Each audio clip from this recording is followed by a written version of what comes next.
Hi, இன்னைக்கு வந்துட்டு பார்த்தீங்கன்னா ஒன் டி அரேனா என்னன்னு பார்க்க போகிறோம். ஸோ ஒன் டி அரேனா என்ன, ஒன் டைமென்ஷனல் அரே. ஸோ இது எதுக்கு யூஸ் பண்ணுவாங்கன்னு பார்த்தீங்கன்னா, லிஸ்ட் ஆஃப் நம்பர்ஸ், நேம்ஸ் அந்த மாதிரி எந்த டேட்டா டைப்ஸாக இருந்தாலும் அதை வந்து சிங்கிள் ரோலையோ இல்லை காலம்லையோ நம்ம ஸ்ட்ரக்சர்டாக ஸ்டோர் பண்ணுறதுக்கு தான் இந்த மெத்தடை யூஸ் பண்ணுவோம். ஸோ இதுக்கு ரிலேட்டடாக குட்டி குட்டி ப்ராப்ளம்ஸ் இருக்குது. ஸோ நான் இன்னைக்கு வீடியோ பார்த்துட்டு சொல்கிறேன், இதுக்கு பார்ட் 2 வருமா வராதான்னு சொல்லிட்டு. ஏன்னா ஒரு 12 கிட்ட இருக்குது, நான் சால்வ் பண்ணிவிட்டு சொல்கிறேன். ஸோ இப்போ வாங்க வீடியோக்குள்ளே போகலாம். ஸோ இன்றைக்கி வந்துட்டு பார்த்தீங்கன்னா நம்ம ஒன் டி அரேலேருந்து ஸ்டார்ட் பண்ண போகிறோம். ஸோ ஃபஸ்ட்டு வந்து பார்த்தீங்கன்னா ஒரு எலமெண்ட்டை வந்து சர்ச் பண்ண போகிறோம், அரேல இருக்கிற எலமெண்ட்டை. ஸோ இங்கே பாருங்கள் 7 இருக்கா, இருந்தால் நம்ம ட்ரூன்னு பிரிண்ட் பண்ணோம். அண்ட் -2 கொடுத்துருக்காங்க, இல்லைன்னா ஃபால்ஸ்னு பிரிண்ட் பண்ணோம்.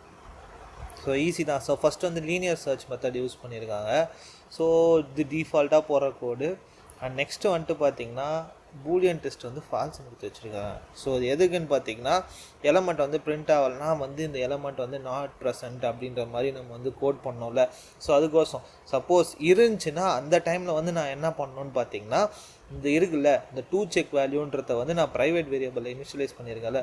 ஸோ இதை வந்துட்டு போயிட்டு எல்லா எலமெண்ட்டும் வந்து ஸ்டோர் ஆகும். ஸ்டோர் ஆகிட்டு இந்த எலமெண்ட்டும் கொடுத்துருக்கிற எலமெண்ட்டும் செக் பண்ண வேல்யூவும் ஒன்றா இருந்துச்சுன்னா அந்த சமயத்தில் வந்து நான் ட்ரூன்னு பிரிண்ட் பண்ணுறேன். சப்போஸ் இல்லைன்ற பட்சத்தில் நான் வந்துட்டு பார்த்தீங்கன்னா ஃபால்ஸ்னு பிரிண்ட் பண்ணுறேன். ஸோ அதுக்கு தான் இந்த ஃபால்ஸ் ஸ்டேட்மெண்ட் வந்து டேரெக்டாக இதுவாகிட்டு அதுக்கு மேலே அது ரன் ஆகும். ஸோ அதுதான் கான்செப்ட் இங்கே மெயினாக கொடுத்துருக்கிறது. ஸோ இது வந்துட்டு பார்த்தீங்கன்னா லீனியர் அப்ரோச்சு. நெக்ஸ்ட் வந்து பார்த்தீங்கன்னா பைனரி சர்ச் மெத்தட் கொடுத்துருக்காங்க. ஸோ இங்கே வந்துட்டு பார்த்தீங்கன்னா என்ன பண்ணணும்னா, ஃபஸ்ட்டு அரேவை வந்து சார்ட் பண்ணிடுறாங்க. சார்ட் பண்ணிவிட்டு அதுக்கப்புறமா வந்துட்டு கொடுத்துருக்கிற வேல்யூ வந்து எக்ஸாக்டாக செக் பண்ணுது, இருந்தால் ட்ரூ இல்லையா ஃபால்ஸு அப்படின்ற மாதிரி நம்ம வந்து பிரிண்ட் பண்ணோம். ஸோ இப்போதைக்கு இதில் இருக்குது. சப்போஸ் இல்லைன்ற பட்சத்தில் வந்துட்டு பார்த்திங்கன்னா இந்த மாதிரி பிரிண்ட் ஆகும். சரிங்களா? அடுத்தது என்ன, ஒரு லார்ஜஸ்ட் எலமெண்ட்டை அரேயில் இருக்கிற லார்ஜஸ்ட் எலமெண்ட்டை கண்டுபிடிக்க போகிறோம். ஸோ இந்த மாதிரி கொடுத்துருவாங்க. இதை வந்துட்டு நம்ம நிறைய மெத்தடில் சால்வ் பண்ணலாம். ஸோ இவங்க எந்த மெத்தடில் போட்டிருக்காங்கன்னா, மேக்ஸிமம் வந்துட்டு பார்த்திங்கன்னா ஷார்ட் மெத்தட் யூஸ் பண்ணி கூட எதுவும் பண்ணலாம். அந்த லாஸ்ட் எலமெண்ட்டை வந்து டேரெக்டாக டிக்ளேர் பண்ணுறது, இது வந்து எனக்கு தெரிஞ்ச ஒரு ப்ரூட் ஃபோர்ஸ் அட்டாக். ஸோ இங்கே எல்லா வேலையும் இதுவும் பண்ணிவிட்டு ஸோ இதில் எது கிரேட்டராக இருக்கோ அதை வந்துட்டு ரிட்டர்ன் பண்ணுறாங்க. ஸோ இதில் வந்துட்டு பார்த்திங்கன்னா 100 தான் பெருசு. ஸோ அதுக்கு அடுத்து என்ன மெத்தடில் போட்டிருக்காங்க, ஜாவா HTML நான் சொன்னல சார்ட்டிங் மெத்தட். இதுதான் நான் சொன்ன மெத்தட். இது எல்லாத்தையும் இப்படி சார்ட் பண்ணிட்டு எது லார்ஜஸ்ட் வேல்யூவோ அதை வந்து ரிட்டர்ன் பண்ணும். ஸோ இதுதான் எனக்கு தெரிஞ்ச மெத்தட், நான் அதை தான் சொன்னேன். Next sort and array. டேரெக்டாகவே இதுக்கு வந்து நம்ம சார்ட்னு ஒரு எதுனாலே போதும், ஏ அரேவும் சார்ட் பண்ணிட்டு பி அரேவும் சார்ட் பண்ணிட்டு அதை வந்து ஃபைனல் ரிட்டர்ன் பண்ணுறாங்க பொழுது. So that's it, simple.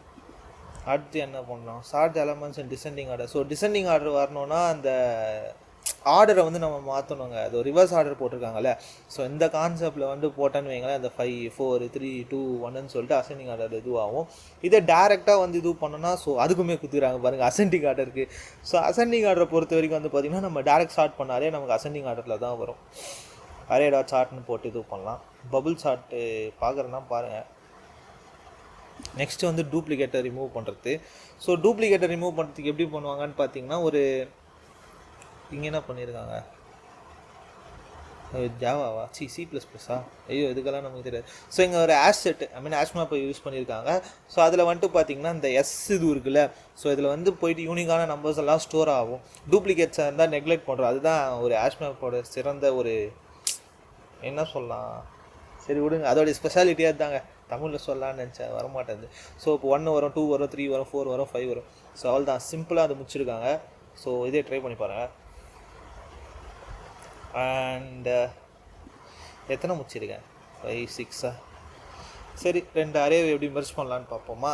So இதுக்கு எப்படி பண்ணியிருக்காங்க, ஸோ ஏ அரே இருக்குது, இது பி அரே இருக்குது. ஸோ ரெண்டுத்தையும் வந்துட்டு நம்ம ஆட் பண்ணாலே போதுமானது. ஸோ அவ்வளோதான், வந்துருச்சு. இங்கே ப்ரீ டிஃபைன் ஃபங்க்ஷன் இல்லாமல் எப்படி யூஸ் பண்ணியிருக்காங்கன்னு பார்ப்போமா. ஸோ ஃபஸ்ட்டு இந்த மாதிரி கொடுத்துருக்காங்கல்ல. ஸோ இங்கே வந்துட்டு பார்த்தீங்கன்னா லூப் மாதிரி பண்ணிவிட்டு அதுக்கு மேலே சேர்த்துருக்காங்க. நீங்கள் அதுக்கு சப்போஸ் நீங்கள் இந்த மாதிரி ப்ரீ டிஃபைன் ஃபங்க்ஷன் யூஸ் பண்ணக்கூடாதுன்னா அப்போ வந்துட்டு பார்த்தீங்கன்னா ஒரு லூப்பை போட்டு ஃபஸ்ட்டு வந்து இந்த இது எலமெண்ட் அந்த 40 வரைக்கும் ஸ்டோர் ஆகும்னு நினைக்கிறேன்.